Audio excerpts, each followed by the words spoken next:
Hi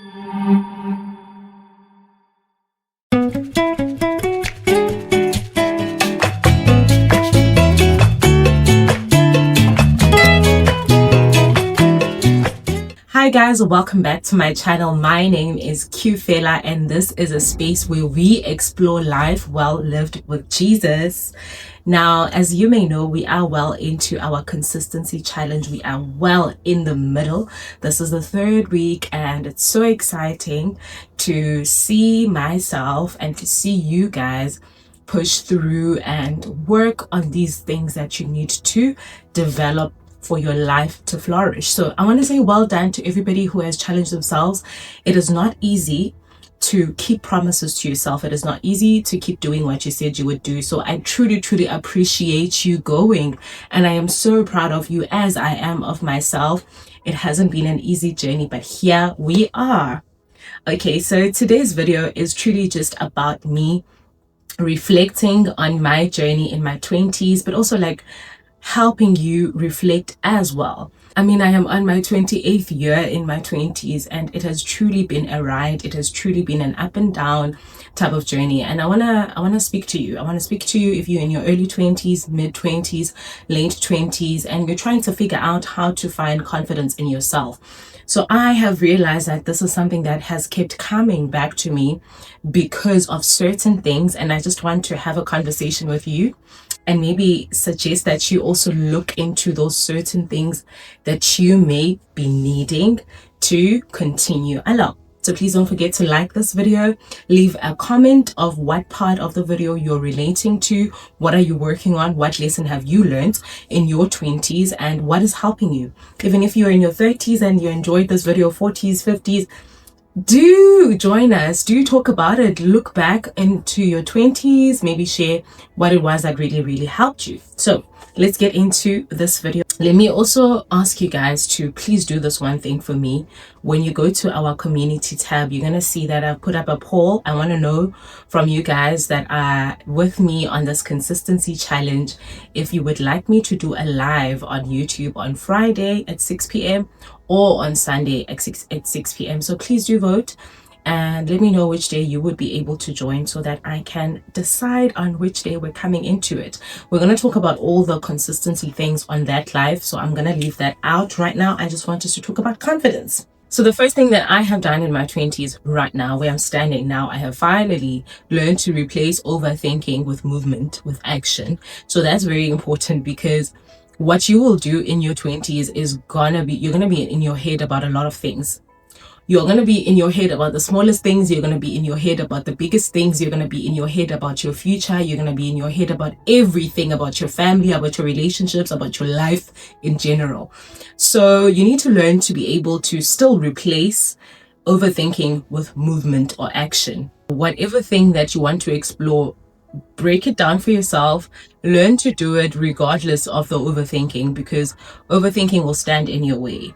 And I promise you that a few years later, you will actually thank yourself for doing and not actually listening to the overthinking, because it's another way to keep you in one place. It's another way to delay you from moving.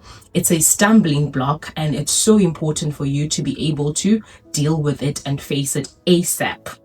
I would say this is a matter of urgency in your 20s. If you want to progress in life, don't stay in your head. Get out of your head and learn to move with action. The second thing you need to do in your 20s is to stop letting self-doubt decide things for you. Do not do that. If you allow self-doubt to make your decisions, there is so much you're going to miss out on. So before you listen to the self-doubt, listen to that first thing that you felt was a nudge for you. So do it beyond the self-doubt, because I think the reality that we can all speak into, whether you're in your late 20s or in your 30s and beyond, I think the reality that we can all agree on is that you never fully feel confident in pursuits when you haven't regained or gained evidence, a track record. I always speak about this. The more you do something over and over again and you succeed at it, is the more you gain the confidence at that. So the more you rebuild your consistency, your self-reliance, your honesty with self, you're keeping your word and all those things, the more you do these things is the more you're going to gain confidence.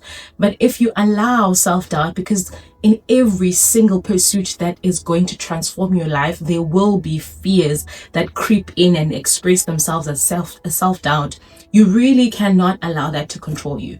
So definitely don't allow self-doubt to make decisions for you. Lead with your heart. Lead with what really, really feels like the right thing to do. Lead with prayer.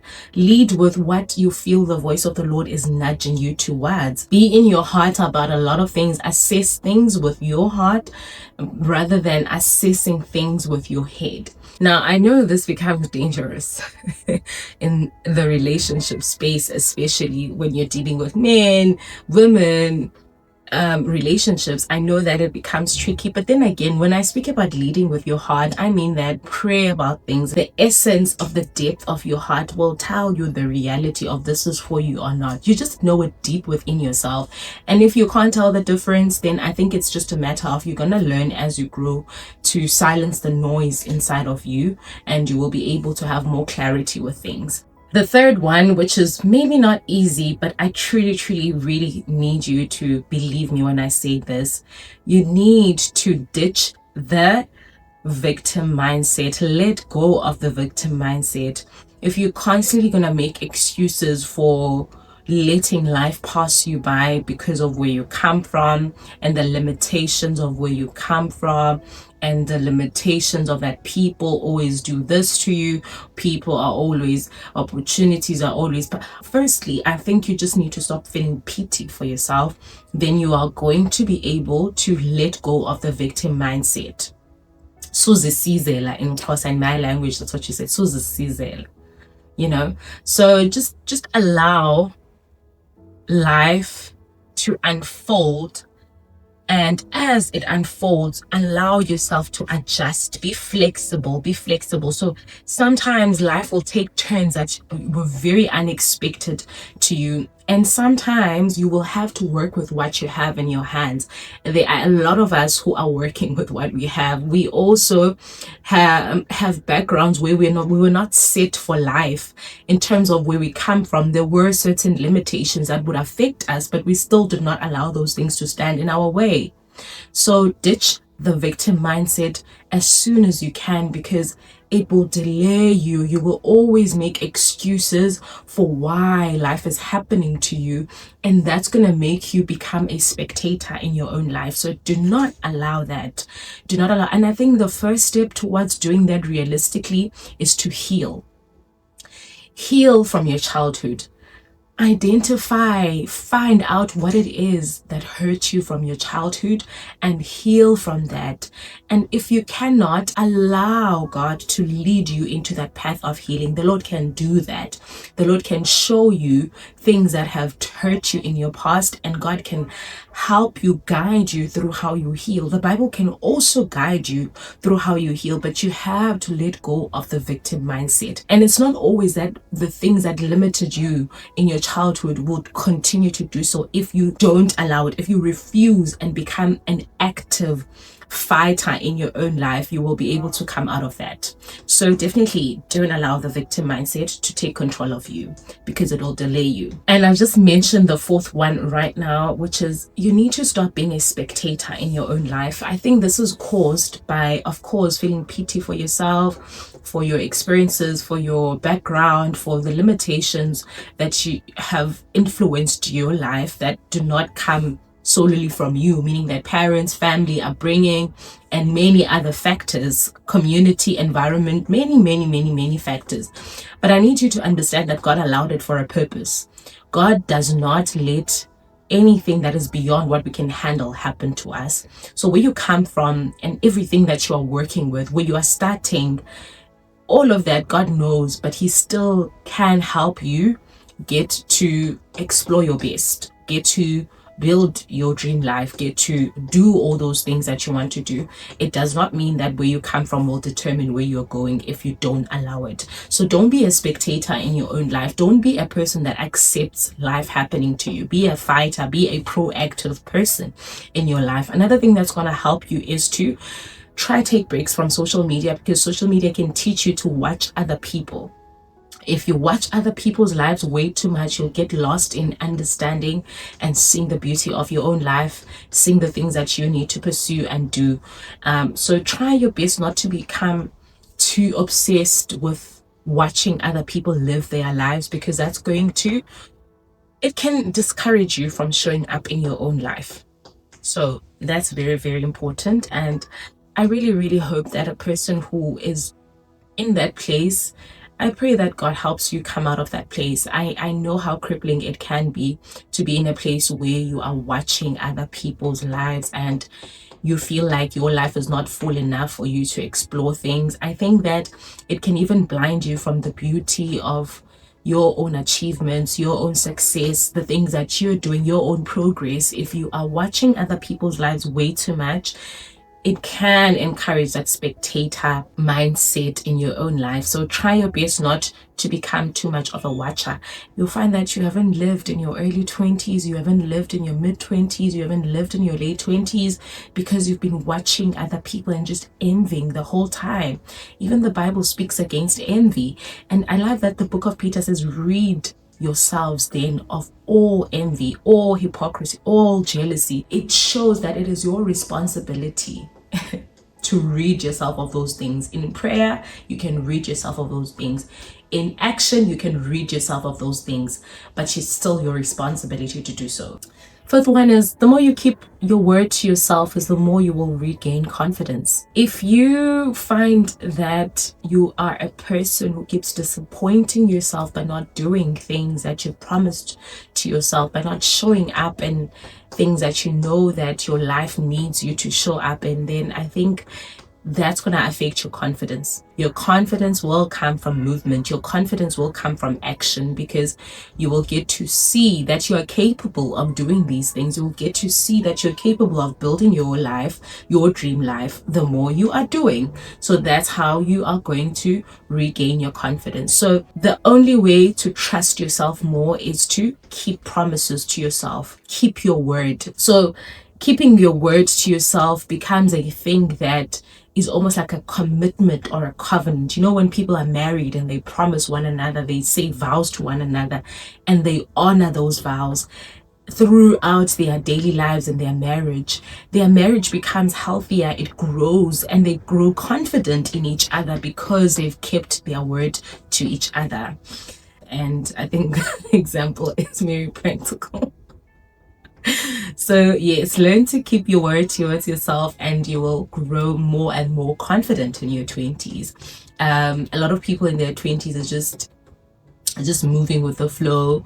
They're moving in immaturity. You know, they think they have all the time in the world, but you can grow confident in your 20s when you honor your word to yourself. My final one is that you need to follow your passions, follow the things that are calling you deeper, follow the things that are in your heart, that you even dream about in your sleep, that you wake up thinking about, that you think about throughout your day. There are things that keep coming up that you need to pursue. Those are your passions. Those are the things that are embedded within you that will make you stand out in the world, that will make you you, and you need to pursue your passions.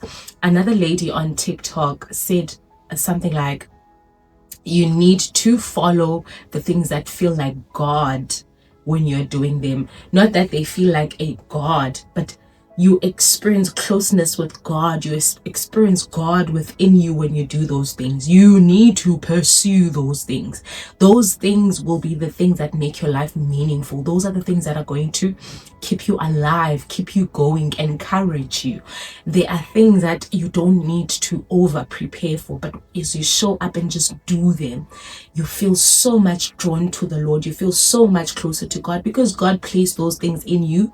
It's a calling for you. It is a thing that God has set as a path for you to do. As it impacts others, it keeps you alive, it keeps you going. So definitely do that. You need to follow your passions, pursue the things that contain that fire within you.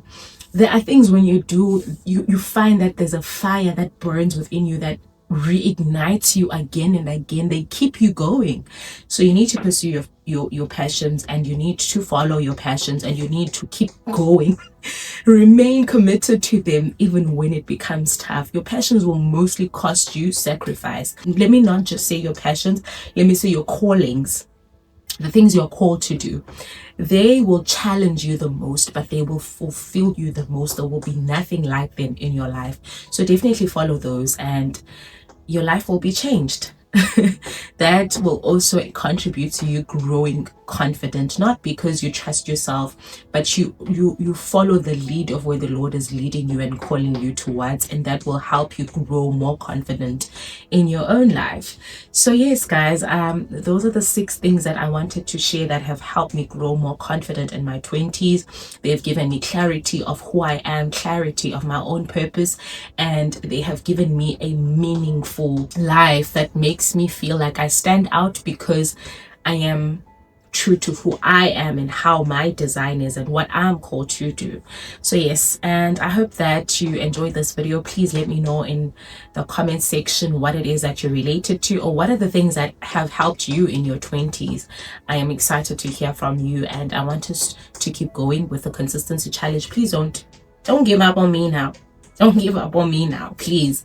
We're on week 3 and we're about to go to the last week, and I want to hear great testimonies. I want to hear great things, and we are going to continue even after August. But I want to know from you guys what you're learning, and the only way for us to do that is if we interact. So please do let me know how you found this video and how you're finding the consistency challenge.